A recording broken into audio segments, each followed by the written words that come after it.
오늘은 누가복음 12장 49절부터 59절까지의 말씀을 통해서 하나님의 은혜를 함께 나누겠습니다. 오늘 본문의 말씀은 이해하기가 상당히 난해한 말씀입니다.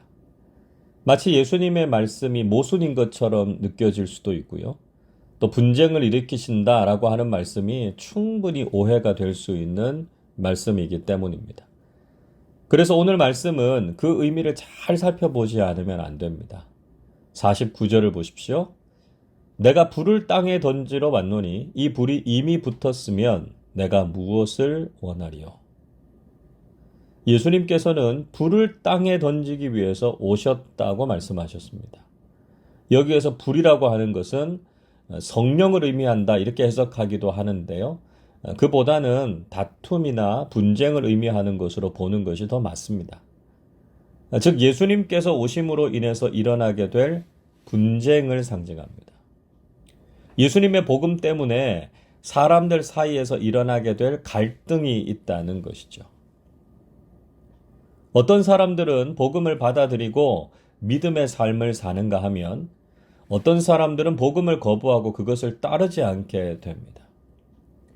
복음을 따르는 삶과 세상의 가치를 따르는 삶은 서로 다르기 때문에 둘 사이에서는 충돌이 일어날 수 있다는 것이죠. 예수님께서는 바로 하나님 나라와 세상 사이에 이런 충돌을 가지고 오셨고요. 이미 그 충돌이 시작되었다면 이제 더 이상 원하시는 것이 없다 이렇게 말씀하셨습니다. 여러분, 우리가 예수님을 믿고 복음을 받아들였는데 세상에서 아무런 불편함이나 부딪히는 것을 경험하지 못한다면 그것이 오히려 문제가 있다는 것입니다. 말씀을 따라 사는 삶과 세상을 따라서 사는 삶은 절대로 평화롭게 함께 갈 수 없습니다. 그래서 우리가 복음에 합당한 삶을 살아가고자 할 때 세상에서 갈등과 충돌을 경험하게 된다는 것이죠. 예수님께서는 받을 세례가 있다 이렇게 말씀하셨습니다. 50절 보십시오. 나는 받을 세례가 있으니 그것이 이루어지기까지 나의 답답함이 어떠하겠느냐. 자, 여기에서 받을 세례란 예수님의 십자가 고난을 의미하죠. 예수님께서는 자발적으로 그 십자가를 지셨고요. 그 사명을 다하고자 하는 답답함을 가지고 계셨다는 것을 알 수 있습니다. 이 십자가 사건을 놓고 세상은 분명히 논쟁과 다툼을 일으키게 될 것이라고 말씀하셨습니다. 51절 이렇게 말씀합니다. 내가 세상에 화평을 주려고 온 줄로 아느냐? 내가 너희에게 이르노니 아니라 도리어 분쟁하게 하려 함이로라. 예수님께서는 화평이 아니라 분쟁하게 하려고 오셨다 이렇게 말씀하셨습니다. 이 말씀은 예수님이 세상의 전쟁이나 갈등의 원인이 되신다는 말씀이 아닙니다.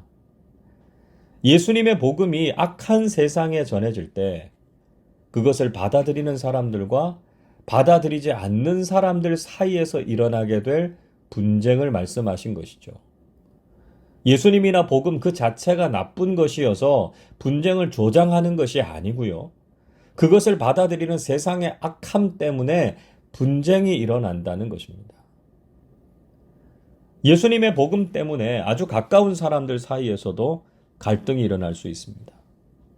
52절 보시면 예수님께서는 한 집에 5사람이 있다면 둘이 셋과 서로 다투는 일들이 있게 될 것이라고 하셨습니다. 또 53절에서 한 가정 안에서 아버지와 아들, 어머니와 딸, 시어머니와 며느리가 서로 분쟁하는 일도 있게 될 것이다 말씀하셨습니다.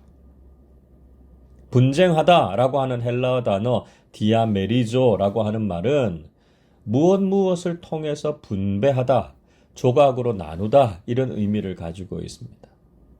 그래서 좀 오해를 없애기 위해서는요. 분쟁이라고 번역하기보다는 분리, 구별 이렇게 번역하는 것이 더 적절할 것 같습니다. 그러니까 복음이 전해지면 영접하는 사람과 영접하지 않는 사람들이 서로 분리되고 구별될 것이다 이렇게 말씀하신 것이죠. 복음은 분명히 우리에게 주어진 놀라운 은혜입니다. 그렇지만 그것을 받아들이느냐의 여부에 따라서 갈등과 분리를 낳기도 한다는 것이죠. 우리 가정에서도 믿음의 문제 때문에 갈등을 겪는 경우가 있지 않습니까? 믿지 않는 사람들은 예수와 교회 때문에 가정이 편할 날이 없다, 이렇게 불만을 토로하는 경우도 있습니다. 그러나 여러분, 잘못된 것과 악한 것을 그대로 방치할 수는 없지 않습니까? 만약에 병원에 가서 검사를 받았는데 심각한 병이 있다는 것을 발견했습니다. 그래서 마음이 힘들어질 수 있죠. 그렇다고 해서 검사한 병원을 탓할 수 있겠습니까? 오히려 문제는 건강관리를 하지 않은 자신에게 있는 것이지, 잘못된 것을 발견한 병원의 검사가 무슨 문제가 있습니까? 이처럼 예수님의 복음은 우리의 죄를 드러내고요, 우리가 이 죄의 문제를 해결하지 않으면 결국 구원을 받지 못한다는 것을 가르쳐 주십니다. 그러나 이런 복음을 받아들이지 않으려고 하는 인간의 악한 본성이 복음을 놓고 갈등과 분쟁을 일으키게 된다는 것이죠. 복음으로 인해서 일어나게 되는 갈등과 분리, 그 자체가 문제가 아닙니다. 우리가 진리와 생명의 복음을 듣고 회개하고 이 복음을 영접함으로써 구원과 영생의 은혜를 누리는 사람들이 되실 수 있기를 바랍니다. 계속해서 예수님께서는 분별에 대한 말씀을 하셨죠. 54절 보시면 사람들이 구름이 서쪽에서 오는 것을 보면 곧 소나기가 올 것이다, 이렇게 말한다는 것입니다. 이스라엘의 서쪽에는 지중해가 있기 때문에 바다에서 일어나는 구름이 비를 품고 있을 때가 많습니다. 그래서 서쪽에서 오는 구름은 비가 많이 내릴 징조죠. 엘리야 시대 때에도 가뭄이 그치도록 엘리야가 기도했을 때 서쪽, 즉 지중해로부터 손바닥만한 구름이 일어났다, 이렇게 말씀하고 있지 않습니까? 또 55절 보시면 남풍이 부는 것을 보면 사람들이 무척 더울 것이라고 말한다는 것입니다. 이스라엘의 남쪽에는 네겝이라고 하는 사막이 있습니다. 사막에서부터 열풍이 불면 아주 더워질 것을 예상할 수 있죠. 예수님께서는 이런 예를 드시면서 시대를 분별할 것을 말씀하셨습니다. 56절 보십시오. 외식하는 자여, 너희가 천지의 기상은 분간할 줄 알면서 어찌 이 시대는 분간하지 못하느냐. 예수님께서는 그들이 하늘을 보고 날씨는 예측할 줄 알면서도 왜 이 시대를 분별하지 못하느냐고 책망하셨습니다. 세상이 돌아가고 바뀌는 것을 보면서 하나님의 때가 가까이 왔다는 것을 깨달아야 한다는 것입니다. 세례 요한과 예수님께서 오셔서 회개를 선포하고 하나님 나라의 일을 보여주셨습니다.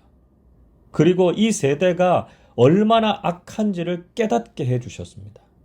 그렇다면 이제 시대를 분별하고 하나님께로 돌아와야 하지 않겠느냐는 것이죠.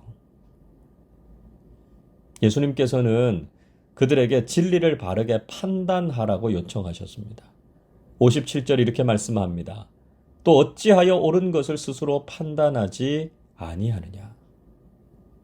예수님께서는 옳은 것을 스스로 판단하라고 말씀하셨습니다. 진리와 참이 무엇인지를 보여주셨다면 이제는 그 진리를 선택하고 진리에 합당한 삶을 살아야 한다는 것이죠. 과거만이 아니라 오늘날에도 사람들은 진리를 바르게 판단하지 않습니다. 지금 자신들이 하고 있는 것이 잘못된 것인 줄 알면서도 어쩔 수 없이 세상이 그러니까 자신들도 그렇게 한다고 변명을 합니다. 심지어는 옳고 그름에 대한 관심도 점점 사라지고 있고 그저 자신이 좋아하고 하고 싶어 하는 것만 하면서 살려고 합니다. 예수님께서는 지금 그런 우리에게도 진리가 무엇인지를 판단하고 진리를 따라서 살 것을 말씀하십니다. 여러분, 복음과 진리에 합당한 삶을 살아가는 그리스도인들이 되어야 합니다. 예수님께서는 마지막으로 법정에 가기 전에 화해할 것을 말씀하셨습니다. 58절 말씀 보십시오. 내가 너를 고발하는 자와 함께 법관에게 갈 때에 길에서 화해하기를 힘쓰라. 그가 너를 재판장에게 끌어가고 재판장이 너를 옥졸에게 넘겨주어 옥졸이 옥에 가둘까 염려하라.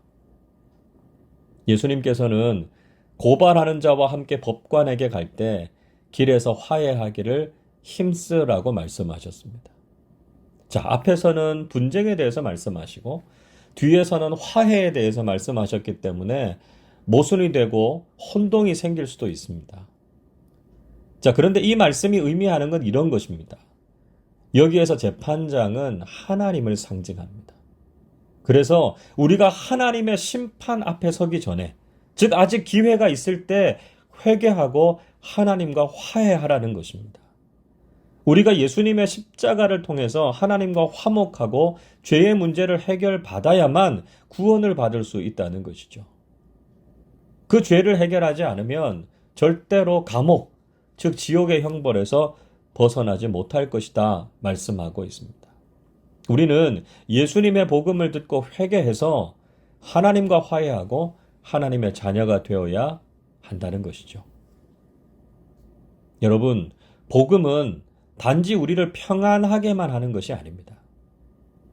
죄인인 인간이 예수님의 복음을 들으면 죄 때문에 갈등을 느낍니다.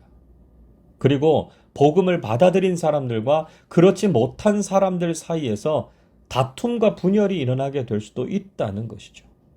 중요한 것은 우리가 진리를 분별하고 복음에 합당한 삶을 살아야 한다는 것입니다. 죄인인 우리가 구원받는 길은 예수님의 십자가 복음을 영접하고 하나님과 화해하는 길밖에 없습니다.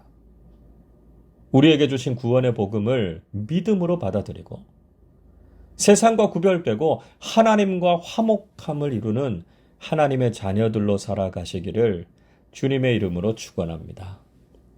기도하겠습니다. 사랑과 은혜가 풍성하신 아버지 하나님, 우리에게 복음의 진리를 듣게 하시고 예수님의 십자가를 통해서 하나님과 화목하게 하심을 감사드립니다. 복음 때문에 때로는 가정 속에서나 가까운 사람들 사이에서도 갈등과 분쟁이 일어날 때가 있습니다. 복음 그 자체가 문제가 아니라 악하고 죄인인 우리 자신이 문제임을 깨닫게 하시고 예수님을 영접하고 복음에 합당한 삶을 살아가게 해 주시옵소서. 무엇이 진리인지를 바르게 판단하게 하시고 진리를 따라 살아가게 해 주옵소서. 사랑하는 가족들과 이웃들이 더 늦기 전에 십자가의 복음을 받아들이게 하시고 하나님과 화해하는 하나님의 자녀들 되게 하여 주옵소서.